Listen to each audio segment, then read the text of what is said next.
बधाई हो जी, लो जी पहुंच गए हैं हम इस चैप्टर के लास्ट फिगर इट आउट पे। तो स्वागत है आपका शिव कोचिंग क्लासेस पे। आज हम करने वाले हैं क्लास 7 मैथ्स की जो बुक है गणित प्रकाश, उसका चैप्टर 2 हमने शुरू किया था अर्थमेटिक एक्सप्रेशन, उसका part 9। And it is my suggestion कि अगर अभी तक आप लोगों ने पार्ट 1 to 8 नहीं देखा है तो please first go and watch them. तो चलिए शुरू करते हैं जल्दी से फिगर इट आउट, जो इस चैप्टर का लास्ट फिगर इट आउट है। तो फर्स्ट क्वेश्चन हमें बोल रहा है, read the situation given below, right appropriate expression for each of them and find their value. आपको नीचे कुछ स्टेटमेंट्स दिए हुए हैं, आपको अच्छे से उनको पढ़ना है, उसके अकॉर्डिंग एक्सप्रेशन को बनाना है और उस एक्सप्रेशन की वैल्यू को भी फाइंड आउट करना है। सबसे पहली सिचुएशन हमें दे रखी है कि डिस्ट्रिक्ट मार्केट है बेगुर में, वो ऑपरेट होता है on all 7 days of a week. मतलब हफ्ते में 7 दिन जो बेगुर में जो एक मार्केट है, मतलब एक डिस्ट्रिक्ट मार्केट है बेगुर में, वो 7 दिन चलता है। रहीम जो है वो सप्लाई करता है 9 किलो मैंगोज हर दिन। अपने बगीचे से 9 किलो मैंगोज जो है रहीम हर रोज सप्लाई करता है। और शाम जो है वो अपने बगीचे से 11 किलो मैंगो रोज सप्लाई करता है इस मार्केट में। So find the amount of mango supplied by them in a week so that to the local district market. के पूरे हफ्ते में दोनों मिलकर कितना मैंगो सप्लाई करते हैं। तो जरा ढंग से देखिएगा, मैंने क्या बोला, रहीम रोज कितना देता है 9 किलो, और जो शाम है वो रोज कितने मैंगो देता है 11 किलो। तो एक दिन में दोनों टोटल मिला के 11 + 9 कितना देते हैं 20 kg। कितना देते हैं 20 kg। लेकिन वो 7 दिन तक देते हैं ना, एक दिन में 20 kg देते हैं तो 7 दिन में कितना देंगे, तो हम इसको किससे मल्टीप्लाई कर देंगे 7 से। इन दोनों को जोड़ के जो भी आंसर आए उसको जब आप 7 से मल्टीप्लाई करेंगे तो आएगा 140। एक तो ये तरीका हुआ। एक इस एक्सप्रेशन को सॉल्व करने का तरीका क्या हुआ, मैंने आपको बताया था, जब बीच में ऐसे प्लस या माइनस में 2 नंबर और बाहर मल्टीप्लाई में हो तो 7 पहले 9 के साथ मल्टीप्लाई होगा, फिर 7 जो है वो 11 के साथ मल्टीप्लाई होगा और बीच में आएगा आपका प्लस है तो प्लस। 7 9 63, 7 × 11 77, एंड 63 + 77 करेंगे तो 140। तो आप कैसे भी सॉल्व कीजिए, you will get the same answer. और हमने इसको एक स्टोरी की फॉर्म में भी पढ़ा था ना, कि मान लीजिए बाहर एक पापा है और ब्रैकेट के अंदर बैठे हुए 2 बच्चे हैं। पापा पहले इस बच्चे के साथ जाएंगे, प्लस है तो प्लस, और फिर पापा इस बच्चे के साथ जाएंगे। इस तरह से भी आप इसको ध्यान रख सकते हैं, जैसे आपको इजी लगे वैसे आप इसको समझ सकते हैं। नेक्स्ट एक्सप्रेशन जो हमारे पास यहाँ दिया हुआ है कि जो बीनू है वो 20,000 रुपये महीना कमाती है और वो 5,000 रुपये किराए पे खर्च करती है, 5,000 रुपये अपने फूड के ऊपर खर्च करती है, 2,000 रुपये महीनों में अदर खर्चे वो करती है। मतलब एक महीने में जो टोटल खर्चा वो करती है 5,000 + 5,000 10,000, एंड 10,000 + 2,000 हो गया हमारा 12,000। मतलब महीने का 12,000 तो वो खर्च करती है और 20,000 वो कमाती है। देखो इस क्वेश्चन को आप बहुत तरीके से कर सकते हो। मैंने क्या बोला कि वो कमाती तो 20,000 रुपीज़ है और महीने का 12,000 वो खर्च करती है। मतलब हर महीने उसके पास सिर्फ कितने हज़ार रुपये बचते हैं, 8,000 रुपये बचते हैं। अब ये तो महीने की बात कर रहा है, लेकिन ये क्वेश्चन में हमें पूछ रहा है what is the amount Binu will save by the end of the year, कि साल के एंड तक वो कितने रुपए सेव कर लेगी। अब हमें पता है ये तो एक मंथ का है, पर 1 ईयर में हमारे पास कितने मंथ्स होते हैं, 12 मंथ्स होते हैं ना हमारे पास। तो एक महीने में वो 8,000 रुपये बचाती है, तो 12 महीने में वो कितने हज़ार रुपये बचाएगी बताइए जल्दी से। 96,000 कितने रुपीज सेव करेगी वो, 96,000 रुपीज सेव करेगी।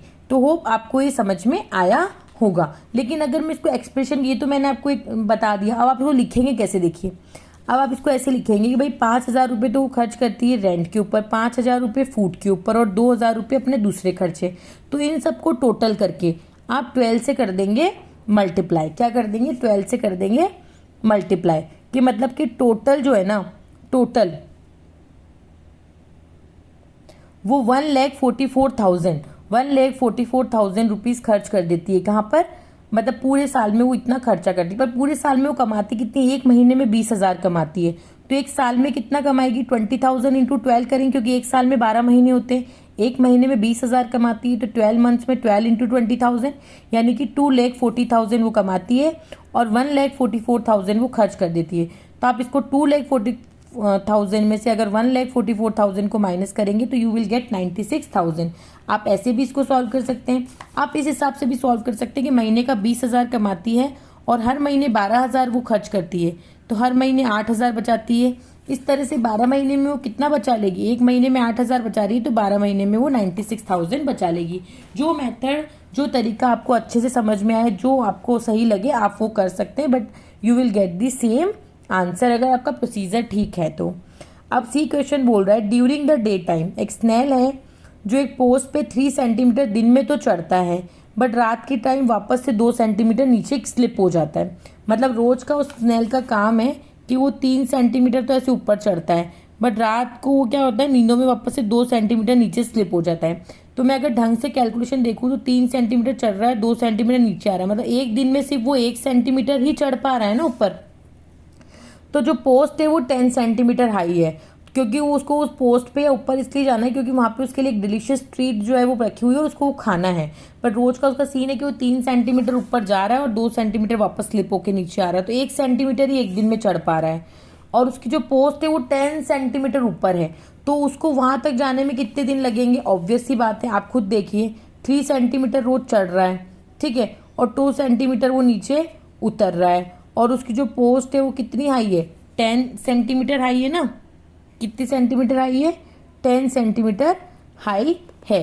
तो आपको कुछ नहीं करना, 3 - 2 क्या हो गया, 1, यानी कि उसको वहां तक जाने में कम से कम 10 दिन लग जाएंगे, क्योंकि एक दिन में 1 सेंटीमीटर चढ़ रहा है तो 10 सेंटीमीटर चढ़ने में तो 10 दिन उसको लगेंगे ना, तो 10 डेज लगेंगे उसको उस टॉप पे, पोस्ट के टॉप पे पहुंचने में।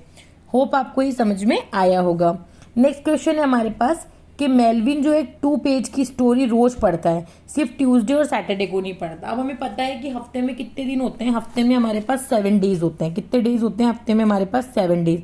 7 डेज में ट्यूसडे सैटरडे 2 दिन निकालिए तो हमारे पास सिर्फ 5 डेज बचे हैं, यानी कि 7 - 2 करेंगे, 2 डेज आप रिमूव कर दो तो सिर्फ 5 दिन वो 2 पेज की स्टोरी पढ़ता है। How many stories would he complete reading in 8 week, यानी 1 वीक में सिर्फ वो 5 दिन पढ़ता है, तो 8 वीक में वो कितने दिन पढ़ेगा, 8 वीक में मतलब 1 वीक में मतलब वो 5 दिन ही तो पढ़ रहा है ना। हमारे वीक में 7 डेज होते हैं, लेकिन वो 2 दिन तो पढ़ ही नहीं रहा है, मतलब उसका जो वीक है वो 5 डेज का है, तो 8 वीक में वो कितनी स्टोरीज पढ़ लेगा। तो मेरे हिसाब से इसका एक्सप्रेशन ऐसा बनना चाहिए, भाई वीक में वैसे टोटल 7 डेज होते हैं, लेकिन वो 7 में से सिर्फ 2 डेज ही पढ़ रहा है, मतलब 5 डेज ही पढ़ रहा है, 2 डेज नहीं पढ़ रहा, तो 7 - 2 मैंने कर दिया तो आ गया 5, और 8 वीक तक की बात कर रहा है तो मैं 5 को मल्टीप्लाई कर दूंगी 8 से, मतलब 40 स्टोरीज पढ़ेगा। अब नेक्स्ट वो ऐसे बोल रहा है कि नीचे कुछ एक्सप्रेशन दिए हुए हैं, तो कौन कौन से एक्सप्रेशन है जो करेक्टली सिचुएशन को एक्सप्रेस कर रहे हैं, सिनारियो को डिस्क्राइब कर रहे हैं। तो मैं अगर ये वाला एक्सप्रेशन देखूँ तो ये गलत हो जाएगा, 5 × 2 × 8, भाई इसको तो सॉल्व करने पे क्या आ रहा है, 7 - 2 40 आ रहा है। अब देखिए 5 × 2 = 10, 10 × 8 18, तो ये गलत हो गया। इसको देखिए 7 - 2 × 8 बिल्कुल सही है, 7 दिन में से वो 2 दिन नहीं पढ़ रहा, 5 दिन पढ़ रहा है, 8 हफ्ते तक, ये बिल्कुल सही है। 8 × 7 ये भी गलत हो जाएगा, 7 × 2 = 14, 14 × 8 ये भी गलत हो जाएगा। अगर मैं इसको देखूँ तो अगर इसमें 2 टर्म्स है, एक तो -2 और एक 7 × 5 है, 7 × 5 = 35, 35 - 2 करूँ ये भी गलत हो जाएगा। अगर मैं इसको देखूँ 7 + 2 तो क्या वो 10 डेज थोड़ी ना पढ़ रहा है, तो ये भी गलत है। अगर मैं इस वाले एक्सप्रेशन को देखूँ तो ये बिल्कुल सही है कि पहले वो क्या, अगर मैं ये वाला एक्सप्रेशन मेरा सही है, अगर मैं इसको खोलूँ देखो इस तरीके से कि पहले 8 7 के साथ मल्टीप्लाई होगा, 8 7 के साथ हो रहा है, माइनस है तो माइनस, फिर 8 2 के साथ मल्टीप्लाई हो रहा है, 8 2 के साथ मल्टीप्लाई हो रहा है। तो जब आप इस एक्सप्रेशन को सॉल्व करोगे इसको आंसर तो सेम आएगा ना डिस्ट्रीब्यूटिव प्रॉपर्टी से, तो ये दोनों एक्सप्रेशन सही है। क्या ये वाला सही है, 7 - 5 2, क्या वो 2 डेज ही पढ़ रहा है क्या हफ्ते में, नहीं ये तो गलत है, वो तो 5 डेज पढ़ रहा है। अगर 7 - 2 होता तो सही होता, तो ये गलत है। तो इस सिनारियो को जो अच्छे से डिस्क्राइब कर रहे हैं वो एक्सप्रेशन है बी और एक्सप्रेशन जी। चलिए बढ़ते हैं नेक्स्ट क्वेश्चन की तरफ। यहाँ पे बोल रहा है ये find different way of evaluating the following expression. आपको यहाँ कुछ एक्सप्रेशंस दिए हुए हैं, आपको अलग अलग तरीके से इनको इवेल्युएट करना है। अब देखिए जो पहला एक्सप्रेशन है इसको मैं उतार लेती हूँ, फिर मैं आपको इसको अच्छे से सॉल्व करके दिखाती हूँ। सो देखिए ये 2 एक्सप्रेशन जो है वो आपको दिए हुए हैं।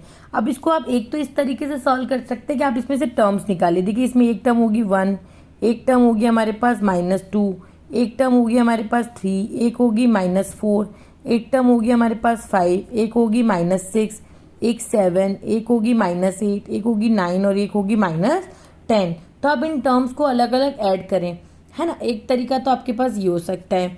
दूसरा आपके पास क्या होगा कि आप जो माइनस माइनस वाले नंबर है ना इनको एक साथ जोड़ ले, जैसे 2 और 4 6, 6 और 6 12, 12 और 8 20, 20 और 10 30, यानी कि माइनस माइनस वाले नंबर को एक साथ जोड़ो 30 आ गया और सबके आगे माइनस है तो मैंने इसके आगे भी लगा दिया माइनस।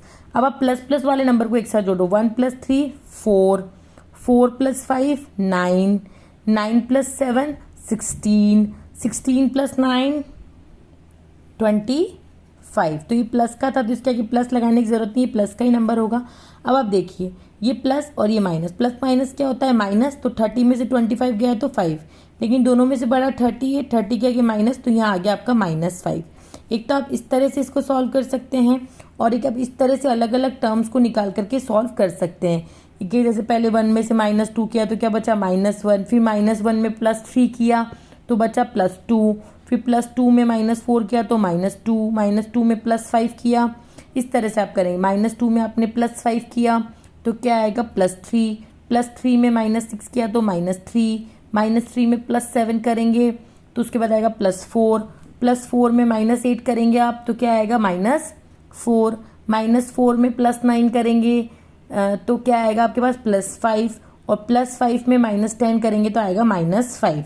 तो एक तो आप मैनुअली 1 बाय 1 करके सॉल्व कर सकते हैं, एक आप ये कर सकते हैं कि माइनस माइनस वाले टर्म्स को एक साथ जोड़ लिया और माइनस लगा दिया और प्लस प्लस वाले टर्म्स को एक साथ जोड़ लिया और फिर आपने फाइनल आंसर निकाल दिया। उसी तरह से हमारे पास नेक्स्ट वाला है, इसमें भी आप यही कर सकते हैं। पहले आप माइनस माइनस वालों को जैसे आपने एक साथ जोड़ लिया, -1 -2 -3 -4 -5, क्या आ गया -5। प्लस वालों को जोड़ो 1 2 3 4 5 +5। अब देखिए माइनस प्लस माइनस 5 में से 5 गया तो 0। एक तरीका ये है, एक तरीका ये कि होता है कि अगर कोई जैसे नंबर है, जैसे कि सपोज करो 2 है, एक बार माइनस का और एक बार प्लस का है, तो ये आपस में कट जाते हैं अगर सेम नंबर है, देखिए माइनस का और एक प्लस का। क्यों? क्योंकि माइनस प्लस क्या होता है -2 में से 2 गया तो 0। इसी तरह से प्लस का 1 -1 से कैंसिल, प्लस का 1 -1 से कैंसिल, प्लस का 1 -1 से कैंसिल, +1 -1 कैंसिल, +1 -1 कैंसिल, कुछ भी नहीं बचा तो आंसर क्या आएगा 0। तो इस तरह से इन एक्सप्रेशन को आप डिफरेंट वे में इवेल्युएट कर सकते हैं। जो मेथड आपको इजी लगे आप उस हिसाब से इसे कर सकते हैं।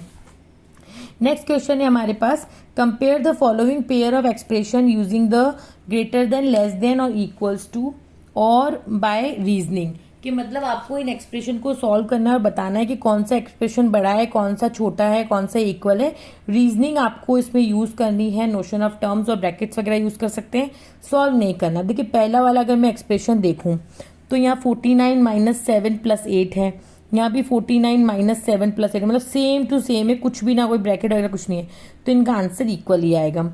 नेक्स्ट अगर मैं देखूँ तो 83 × 42 - 18 है, मतलब 83 को मैंने 42 बार लिखा और फिर 18 माइनस करा, और एक बार मैंने 83 को सिर्फ 40 बार लिखा और 18 माइनस करा। तो ऑब्वियस बात है 83 को मैं 42 बार अगर जोड़ूंगी तो ज़्यादा आएगा, 40 बार जोड़ूंगी तो कम आएगा, माइनस तो मैं सेम ही कर रही हूँ, तो ये वाला आंसर मेरा, ये वाला एक्सप्रेशन की वैल्यू मेरे पास ज़्यादा होगी।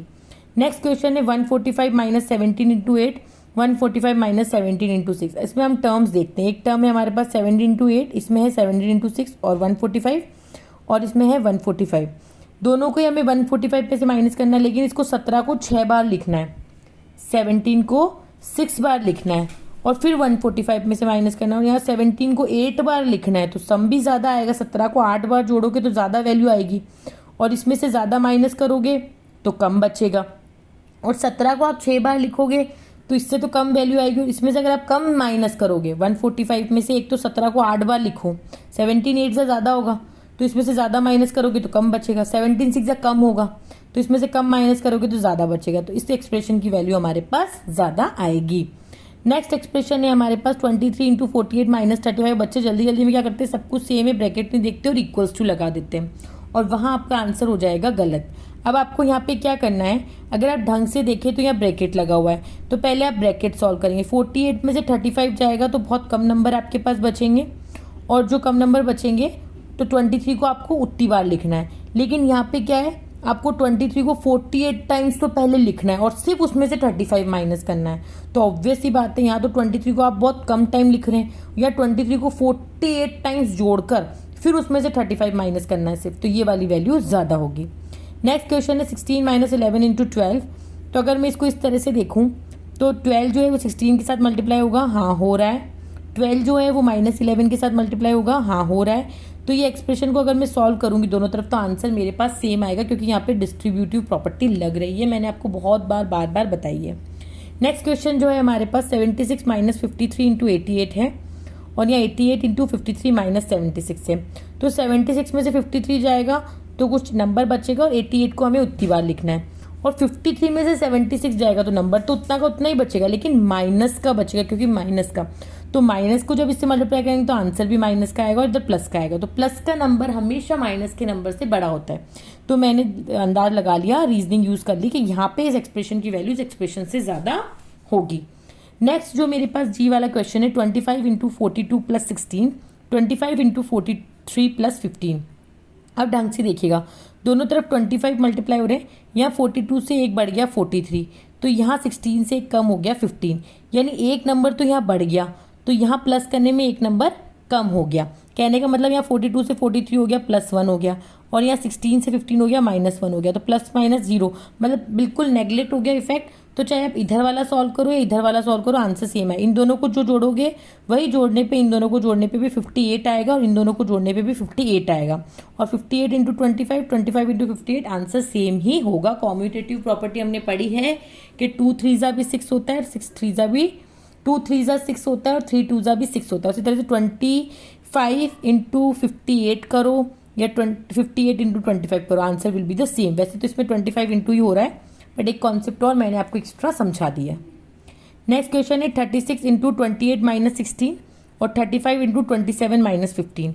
यहाँ देखिए 28 से हो गया 27, यानी -1 हो गया, और यहाँ -16 से -15 हो गया।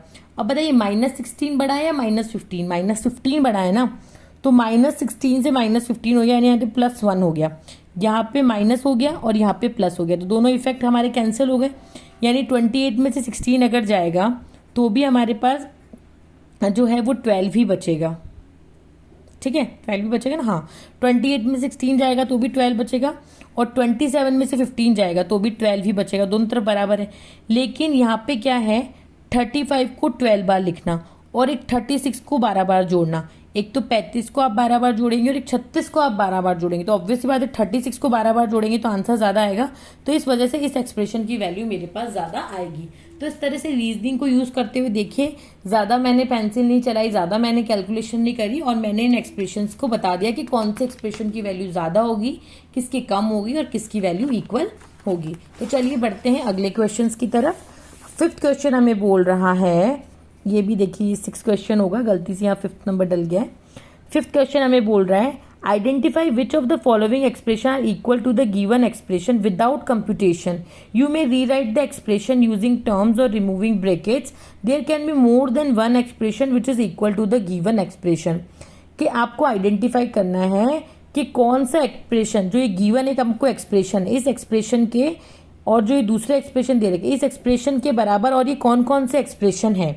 आप इन एक्सप्रेशन को वापस से रीराइट कर सकते हैं टर्म्स वगैरह लिख के या ब्रैकेट्स को रिमूव करके, बट आपको इनको कैलकुलेट नहीं करना। बिना कैलकुलेट के आपको बताना है कि इस वाले एक्सप्रेशन के इन चारों में से कौन कौन से एक्सप्रेशन इक्वल है, और एक से ज़्यादा एक्सप्रेशन भी इक्वल हो सकते हैं। अगर मैं ये वाला एक्सप्रेशन देखूँ तो ये 83 - 37 - 12 है। अब आप जब पहले वाले एक्सप्रेशन को देखेंगे तो आप देख रहे हैं 83 - 37 - 12। पहले मैंने इन सब एक्सप्रेशन को खोल लिया, ये तो ऑलरेडी खुला हुआ है। ब्रैकेट के बाहर अगर माइनस है तो अंदर के सारे साइन चेंज होते हैं, जो प्लस का है वो माइनस का हो जाएगा, जो प्लस का है वो माइनस का हो जाता है। ये एक्सप्रेशन हमने खोल लिया, ये हमने सीखा है पिछले पार्ट्स में। ये भी खुला हुआ और ये भी खुला। अब इसको ढंग से देखिए, 83 प्लस का 83 प्लस का, 37 माइनस का 37 माइनस का, माइनस का 12 माइनस का 12, मतलब इन दोनों का आंसर तो आएगा सेम।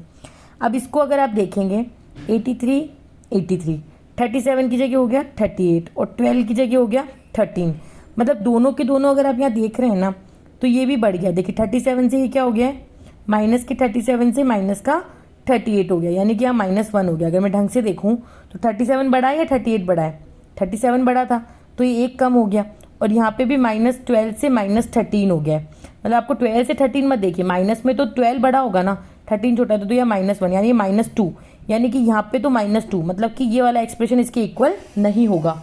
यहाँ दोनों में ही -1 हो गया। अगर एक भी +1 हो जाता, अगर यहाँ जैसे 12 की जगह 11 हो जाता तो इनका आंसर हमारे पास सेम आ जाता, क्योंकि वो -12 की जगह अगर -11 आता तो +1 आ जाता, वो इफेक्ट कैंसिल हो जाता। तो ये वाला एक्सप्रेशन की वैल्यू इक्वल नहीं है। नेक्स्ट है हमारे पास जैसे ये वाला, अब इसको मैंने ओपन किया तो ये वाला आया है 83 की जगह 84 हो गया, 37 की जगह 37 ही रहा, 12 की जगह 12, तो इसका भी वैल्यू इक्वल नहीं आएगी। ठीक है, अगर जैसे ये 83 से 84 हुआ, ये एक बढ़ा है, तो ये -36 -37 जो है ये एक बढ़ा है, तो इसको एक कम होना था, यहाँ एक 38 होता तो ये बात बन जाती, वरना नहीं। तो ये दोनों इक्वल नहीं है। लेकिन यहाँ देखिए 83 से 84 हुआ, एक बढ़ा है, ये मतलब कि +1 हुआ। ठीक है, और -37 से -38 हो गया, यानी कि -38 हो गया, मतलब -37 से -38 हो गया, मतलब क्या हो गया, यहाँ पे एक बढ़ा है या एक कम हुआ, यहाँ पे एक कम हो गया। तो यहाँ प्लस हुआ था और यहाँ माइनस हो गया, तो प्लस माइनस कैंसिल, तो यहाँ ये इक्वल हो गया -12। तो हम बोल सकते हैं कि ये वाला एक्सप्रेशन और ये वाला एक्सप्रेशन जब आप सॉल्व करोगे तो वैल्यू इक्वल आएगी। अब नेक्स्ट वाला आप एक्सप्रेशन देखिए, 93 + 37 × 44 + 76। अब इस वाले एक्सप्रेशन में क्या है, अगर आप ढंग से देखेंगे तो 3 टर्म, एक तो है हमारे पास 93, एक टर्म है 37 × 44 और एक टर्म है हमारे पास 76। बहुत से जने क्या करेंगे, जल्दी से इसको देखेंगे, बोले देखो 93, 37, 44, 76 इक्वल। लेकिन आप ये नहीं देख रहे कि यहाँ ब्रैकेट है। यहाँ ब्रैकेट का मतलब हो गया इन दोनों को जोड़ो, इन दोनों को जोड़ो, और जो दोनों का आंसर है उसको मल्टीप्लाई करो। यहाँ पे इन दोनों को मल्टीप्लाई करो, फिर जो आंसर है उसमें इसको भी जोड़ो और इसको भी जोड़ो, क्योंकि यहाँ 3 टर्म्स है हमारे पास। अगर मैं उस हिसाब से इसको देखूँ तो हमारे पास 3 टर्म है। क्या 93 है, 37 × 44 होना चाहिए, 37 × 44 नहीं, मतलब ये कैंसिल। इसमें भी 37 × 44 नहीं, मतलब ये कैंसिल। 37 × 76 ये भी कैंसिल। अगर मैं इसमें देखूँ तो इसमें भी 37 × 44 नहीं है, देखिए ब्रैकेट है, ये इसमें जुड़ेगा, ये इसमें जुड़ेगा, जो आंसर आएगा वो मल्टीप्लाई होगा, ना कि 37 × 44 होगा, ये भी गलत। यहाँ देखिए 37 × 44 है और 76 भी है और 93 भी है। तो इस वाले एक्सप्रेशन को जब आप सॉल्व करेंगे, जो वैल्यू आएगी वो की वैल्यू जब आप इसको सॉल्व करेंगे तो आएगी। तो इस तरह से बिना कंप्यूट करे टर्म्स, रीजनिंग और ब्रैकेट्स के कॉन्सेप्ट की हेल्प से मैंने पता लगा लिया कि कौन से एक्सप्रेशन की वैल्यू इन एक्सप्रेशंस के बराबर होगी। जैसे ए वाले का आंसर तो हो जाएगा 1st और 4th और बी वाले का आंसर हो जाएगा आपका 4th। Last question of this chapter, last question of this figure it out. Congratulation, जल्दी हम लोग स्टार्ट करेंगे चैप्टर 3। तो choose a number and create 10 different expressions having that value. आपको एक नंबर चूज करना है, कोई सा भी आप अपने हिसाब से एक नंबर चूज कर लो और आपको ऐसे 10 एक्सप्रेशन बनाने कि उन एक्सप्रेशन को आप सॉल्व करें तो वो नंबर जो आपने चूज किया है ना वो वैल्यू आए। लेट सपोज मैं आपको एक एग्जांपल देती हूँ, एक आप खुद करके मुझे कमेंट बॉक्स में बताएंगे। आप कोई सा भी नंबर चूज कीजिए। मान लीजिए मैंने नंबर चूज किया है 20। अब मुझे एक्सप्रेशन बनाने हैं, उससे वैल्यू हमें 20 आनी चाहिए। मैंने लिख दिया 5 × 4 20, 18 + 2 20, 17 + 3 20, 16 + 4 20। मुझे 10 एक्सप्रेशन बनाने, 1 2 3 4 तो बना लिए। या 22 में से 2 जाएगा तो भी क्या बचेगा 20। 100 को आप 5 से डिवाइड देंगे तो भी क्या आएगा 20। या आप ऐसे भी लिख सकते हैं, जैसे 3 + 2 किया 5 और 5 को 4 से इंटू किया 2। या आप ऐसे भी कर सकते हैं, 6 में से 2 गया तो 4, 4 5 = 20। या आप ऐसे भी कर सकते हैं, तीनों को मल्टीप्लाई के लिए 2 2 = 4, 4 5 = 20। या आप ऐसे भी कर सकते हैं कि 20 को 5 से डिवाइड किया तो क्या आया 4 और 4 5 = 20। तो देखिए मैंने एक नंबर चूज किया और फिर मैंने 10 ऐसे एक्सप्रेशन बनाए कि उनको सॉल्व करने पे 20 ही आ रहा है। इस तरह से आप भी अपने अकॉर्डिंग को एक नंबर चूज कीजिए और 10 एक्सप्रेशन बना करके जल्दी से कमेंट बॉक्स में लिखिए। और ये इसी के साथ हुआ हमारा चैप्टर 2 पूरी तरह से फिनिश। अगर आप चैप्टर 3 जल्दी से शुरू करना चाहते हैं तो जल्दी से कमेंट बॉक्स में कमेंट कर दीजिए चैप्टर 3, जो हम a pig beyond the point. देखिए मैं आपको बता देती हूँ, ये वाला चैप्टर हम जल्दी शुरू करने वाले। कौन कौन चाहते हैं कि जल्दी से ये चैप्टर शुरू हो जाए तो कमेंट बॉक्स में जल्दी जल्दी कमेंट कीजिए। और अगर आपको मेरा पढ़ाया हुआ समझ में आता है तो please subscribe my channel and share with your friends and family. अगर आप मैथ्स के क्वेश्चन को बहुत आसान तरीके से, क्लास 7 के मैथ्स को एकदम इजी बनाना चाहते हैं, हर क्वेश्चन को मेरे साथ इजी वे में सॉल्व करना चाहते हैं, तो बने रहिए मेरे साथ। कमेंट कीजिए, शेयर कीजिए, लाइक कीजिए, सब्सक्राइब कीजिए। चलिए मिलते हैं नेक्स्ट पार्ट में, नेक्स्ट चैप्टर में, नॉट पार्ट, नेक्स्ट चैप्टर 3 में। तब तक के लिए bye bye, take care, thank you.